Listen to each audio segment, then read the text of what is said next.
Oh, more or less. I imagine my smile was pale. Not absolutely. We shouldn't like that, I went on. No, I suppose we shouldn't. Of course, we've the others.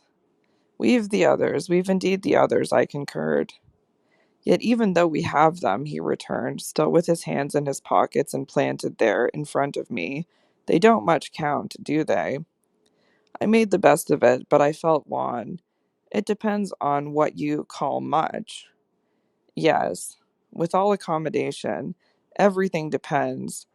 On this, however, he faced to the window again and presently reached it with his vague, restless, cogitating step. He remained there a while with his forehead against the glass, in contemplation of the stupid shrubs I knew and the dull things of November. I had always my hypocrisy of work, behind which I now gained the sofa. Steadying myself with it there, as I had repeatedly done at those moments of torment that I have described as the moments of my knowing the children to be given to something from which I was barred, I sufficiently obeyed my habit of being prepared for the worst.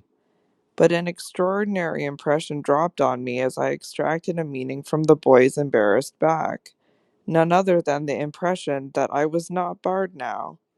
This inference grew in a few minutes to sharp intensity and seemed bound up with the direct perception that it was positively he who was. The frames and squares of the great window were a kind of image, for him, of a kind of failure. I felt that I saw him, in any case, shut in or shut out. He was admirable but not comfortable. I took it in with a throb of hope. Wasn't he looking through the haunted pane for something he couldn't see? And wasn't it the first time in the whole business that he had known such a lapse? The first, the very first. I found it a splendid portent. It made him anxious, though he watched himself.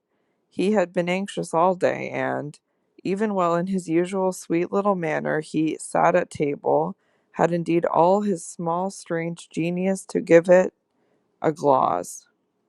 When he at last turned round to meet me, it was almost as if this genius had succumbed. Well, I think I'm glad Bly agrees with me. You'd certainly seem to have seen these 24 hours, a good deal more of it than for some time before. I hope, I went on bravely, that you've been enjoying yourself. Oh, yes, I've been ever so far, all round about, miles and miles away. I've never been so free. He had really a manner of his own, and I could only try to keep up with him. Well, do you like it? He stood there smiling. Then at last he put into two words. Do you? More discrimination than I had ever heard two words contain. Before I had time to deal with that, however, he continued as if with the sense that this was an impertinence to be softened. Nothing could be more charming than the way you take it. For of course, if we're alone together now, it's you that are alone most. But I hope, he threw in, you don't particularly mind. Having to do with you, I asked. My dear child, how can I help minding? Though I've renounced all claim to your company. You're so beyond me. I at least greatly enjoy it. What else should I stay on for? He looked at me more directly, and the expression on his face, graver now, struck me as the most beautiful I had ever found in it. You stay on just for that? Certainly. I stay on as your friend and from the tremendous interest I take in you till something can be done for you that may be more worth your while. That needn't surprise you. My voice trembled so that I felt it impossible to suppress the shake.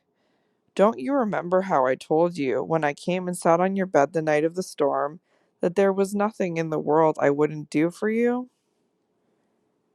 Yes, yes. He, on his side, more and more visibly nervous, had a tone to master, but he was so much more successful than I that, laughing out through his gravity, he could pretend we were pleasantly jesting. Only that, I think, was to get me to do something for you. It was partly to get you to do something, I conceded, but you know, you didn't do it. Oh, yes, he said with the brightest superficial eagerness. You wanted me to tell you something. Oh, that's it. Out. That's it. Out. Straight out. What you have on your mind, you know. Then, is that what you've stayed over for? He spoke with a gaiety through which I could still catch the finest little quiver of resentful passion, but I can't begin to express the effect upon me of an implication of surrender even so faint. It was as if what I had yearned for had come at last, only to astonish me. Well, yes, I may as well make a clean breast of it. It was precisely for that. He waited so long that I supposed it for the purpose of repudiating the assumption on which my action had been founded. But what he finally said was, Do you mean now? Here?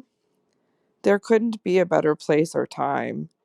He looked round him uneasily, and I had the rare, oh, the queer, impression of the very symptom I had seen in him of the approach of immediate fear.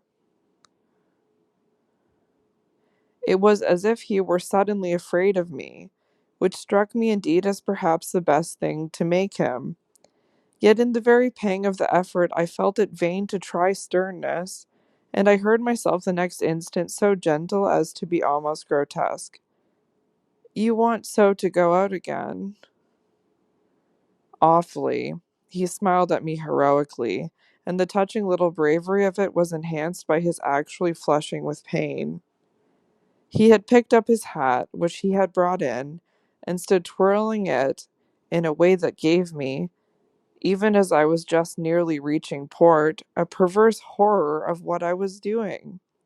To do it in any way was an act of violence, for what did it consist of but the obtrusion of the idea of grossness and guilt on a small helpless creature who had been for me a revelation of the possibilities of beautiful intercourse?